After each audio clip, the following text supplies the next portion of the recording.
In this video, we're going to look at the evil art of Grayson Perry, who is an establishment stooge. He's famous for dressing up as a woman and a little girl, and nobody questions this in the media. Instead, they promote him. If you go to London, outside the National Portrait Gallery, you see a huge poster of Grayson Perry. You have an exhibition of his in Edinburgh. He is a state-funded artist. He is probably a member of the security services. The security services run art in the UK. People like Damien Hirst, Grayson Perry, Banksy, and Tracy Emin.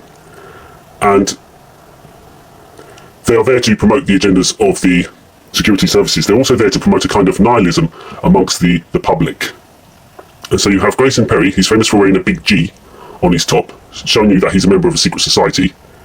And as I say, he's just been knighted. He also, when he dresses up as a little girl, he looks like Alice in Wonderland. The author of Alice in Wonderland, Lewis Carroll, was a member of the Golden Dawn, and he was part of a ring that likes children who were right up with the British establishment, with even the Prime Minister involved in a ring which involved Lewis Carroll.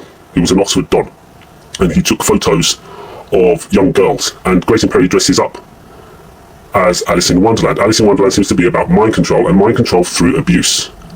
And Grayson Perry's work is about being abused. All his work is like an abused child, so he takes the mentality of an abused child. Today we have the trans agenda. We have drag queens promoted by the Tate Gallery reading stories to young children. This is all propaganda, and he is a propaganda artist, and he's a stooge. Somebody of little talent. Okay, he has more talent than Damien Hirst, but again, he is someone who's been put there and who's pushing agendas. And so let's have a little bit of a look at his work. And you can see that he did like these maps of the map Amundi, which is based on medieval art. And you can see it kind of, his work has a satanic feel to it. Also, as I say, constantly in his work, you also have all-seeing eyes, and you have this idea of abusing children. So it's like there's something very creepy about it. And here you actually have the devil, and there is something like there is like a satanic feel to his work, of also a kind of human hybrid type, human as a kind of genetic piece of meat which is there to be manipulated. So it's not, there's no God.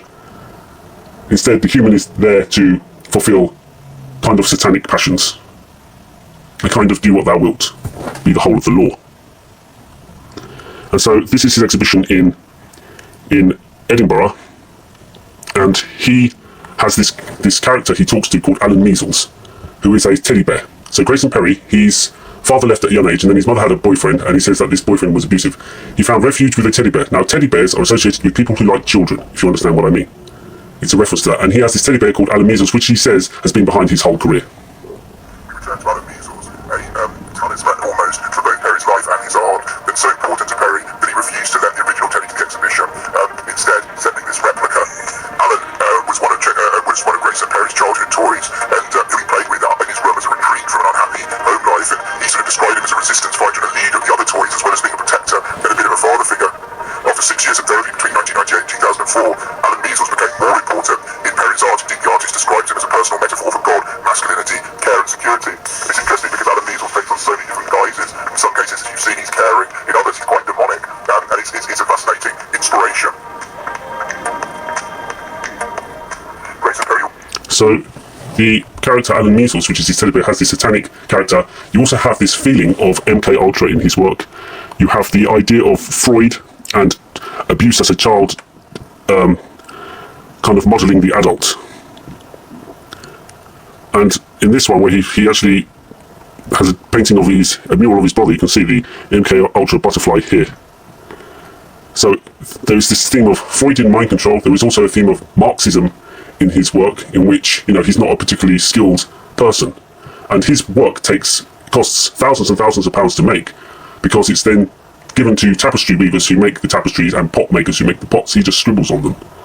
So this is a huge, massive financial operation, and you can see it's all run by the security agencies via the Arts Council. The Arts Council fund galleries to buy the work of artists, which they fund and which they promote, and then they can push this propaganda to the public. So we have his comfort blanket here, and in this one he seems to predict the crown bug.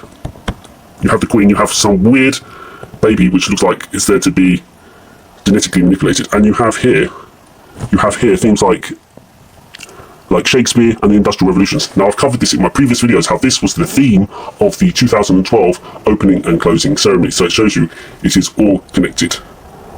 And it's all connected to secret societies. And part of these secret societies seems to be grooming.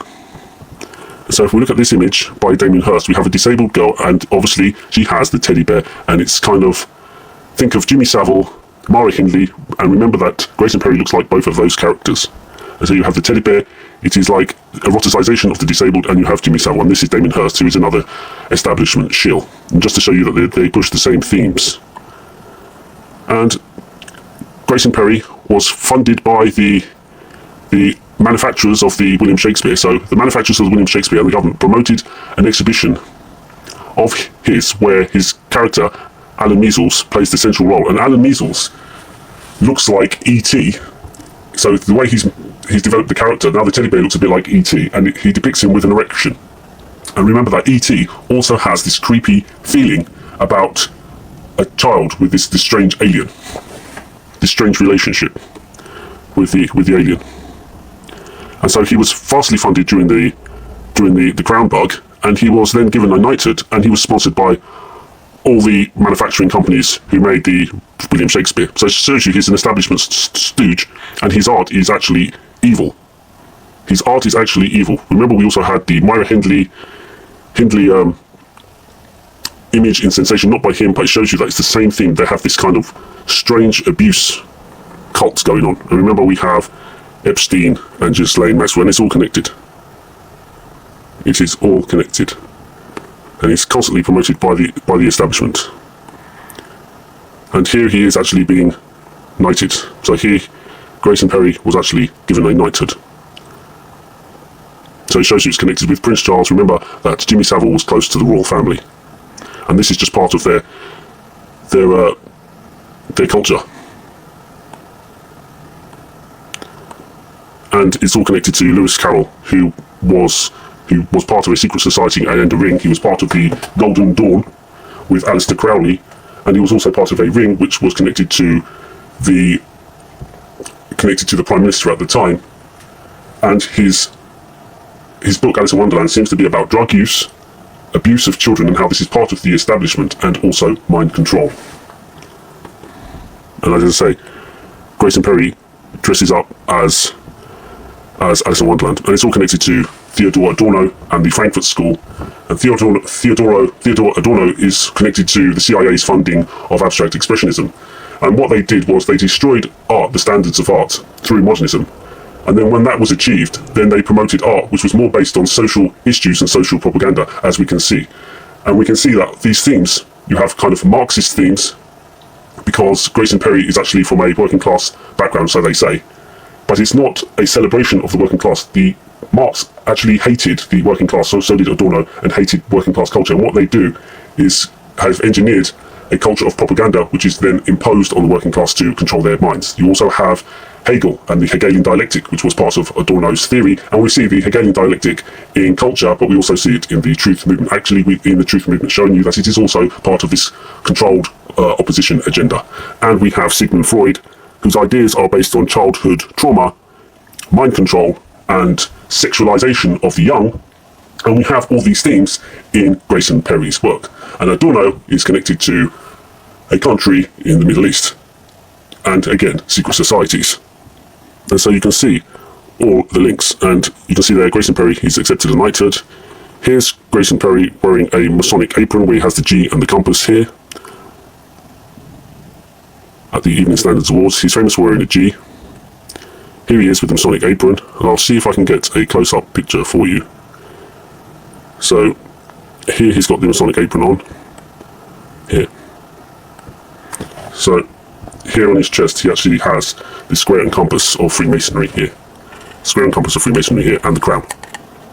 Showing you this is all connected to the crown, to Freemasonry, to people like Lewis Carroll, who was also into the Kabbalah, and that the abuse seems to be part, or grooming seems to be part of the control structure, as you can see in Grayson Perry's work, as he is so lauded by the establishment.